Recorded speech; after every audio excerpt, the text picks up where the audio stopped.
Dažnai mūsų klausia, kaip yra gaminamas biokuras, koks yra procesas. Apie tai trumpai papasakosiu šiame video.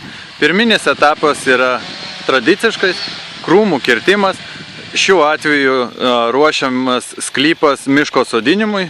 Paliekami tik tai brandus sėkliniai medžiai, visi kiti krūmai yra nukertami ir gražiai tvarkingai kraunami į krūveles.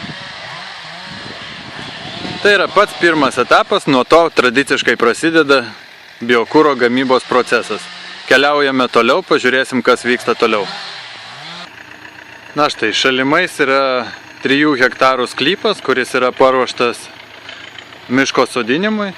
Medienos likučiai tuoj bus baigti ištraukti, štai dabar vyksta ištraukimas.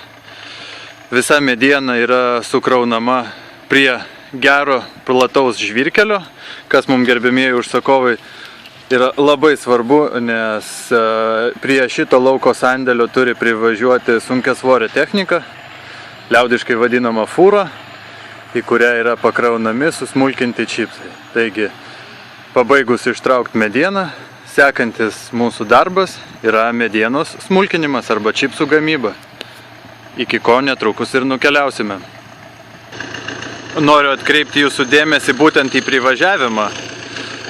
Dažnai atsisakome sutvarkyti tikrai gerai priaugusios medienos sklypus, kuriuose yra pakankamai biokuro dėl paprastos priežasties. Nėra privažiavimo, štai tokio kaip šiuo atveju. Mums yra reikalingas minimum 6 metrų pločio geras žvyrkelis tam, kad mediena galėtų būti smulkinama. Pasitaiko tikrai gražių ir įdomių sklypų, kurie yra, vidury laukų. Iki jų nėra kaip privažiuoti arba ištraukimas turėtų būti vykdomas kelis kilometrus. Tokiu atveju darbų atlikti nemokamai, tiesiog nėra šansų.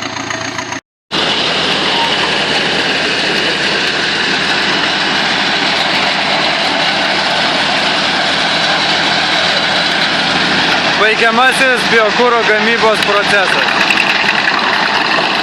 Pagaminta mediena keliauja tiesiai į katilinės, taip mes gauname pigesnę šilumą.